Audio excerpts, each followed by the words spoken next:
جو تیسرا ہم نے چارٹر آف ڈیمانڈ پڑھا تھا نیلم ویلی کا، تو میں نے اس وقت تفصیل میں یہ بات کہی تھی کہ یہ خالی نیلم ویلی کا مسئلہ نہیں ہے، یہ جتنے بھی ہمارے ریموٹ ایریا، میری مراد ان بارڈر ایریا سے ہے جو پورے آزاد کشمیر کے تینوں ڈویژن کے اندر موجود ہیں۔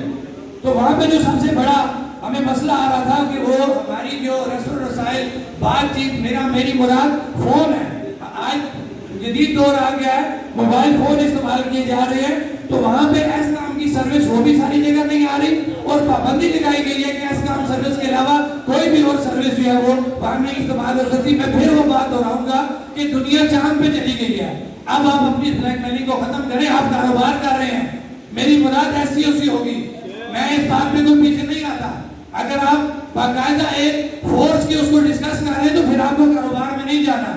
ایس سی او اس وقت کاروبار کر رہی ہے، جس طرح باقی موبائل کمپنی ہے، ان کا بھی وہی سٹیٹس ہے، لہٰذا یہ پابند نہیں کر سکتے۔ ہمارا یہ چارٹر آف ڈیمانڈ میں یہ ہم ڈیمانڈ ڈال رہے ہیں کہ ایسے علاقے، ہمارے ریموٹ علاقے، بارڈر ایریا جہاں پہ ہمیں موبائل سروس کی پرابلم آ رہی ہے، اگر ایس سی او وہاں پہ نہیں دے سکتی تو اس کو باقی موبائل کمپنی کو اجازت دینی پڑے گی، یہ ہمارا رائٹ ہے، ہمارا رائٹ ان کو دینا پڑے گا۔ اب اس کے بعد کیونکہ جو چارٹر آف ڈیمانڈ ہمارا پہلے ڈسکس ہوا وہ پلس یہ 3 پوائنٹ ہم اس میں ڈال کے پراپرلی اس کو ہم بنا کے کمیٹیوں کو برابر بنا کے ہم کل میڈیا میں بھی دے دیں گے، اور تمام جو ہماری کمیٹی بنی ان اسٹیک ہولڈرز کو ہم واٹس ایپ بھی کریں گے تاکہ وہ یہ تمام چیزیں سوشل میڈیا پہ بھی شیئر کر دیں، اور آپس میں جو بھی تحصیل سطح پہ جانا وہاں پہ بھی اس کو ڈسکس کریں، کیونکہ اب بات لمبی ہوگی، ہم نے اختتام کی طرف جانا ہے۔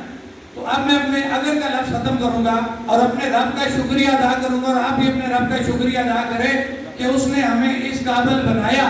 کہ اس وقت ہم یہ فیصلہ کر کے یہاں سے اٹھیں۔ یہ بہت بڑا فیصلہ ہے، یہ آزاد کشمیر کی تاریخ کا بہت بڑا فیصلہ ہے، اس کو کوئی بھی جو انکار نہیں کر سکتا۔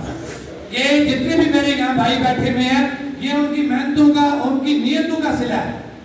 ہر جگہ پہ مشکل آتی ہے، اونچ نیچ ہوتی ہے، گھروں میں بھی جھگڑے ہوتے ہیں، لیکن ہم سارے بھائی ہیں، اور انشاءاللہ ہم اکٹھے ہو کے اس تحریک میں شانہ بہ شانہ چلیں گے، اور کسی بھی بھائی کو ہم اکیلا نہیں چھوڑیں گے اس وقت تک جس وقت تک ہمارے یہ تمام جو ہیں مطالبات پورے نہیں ہوتے۔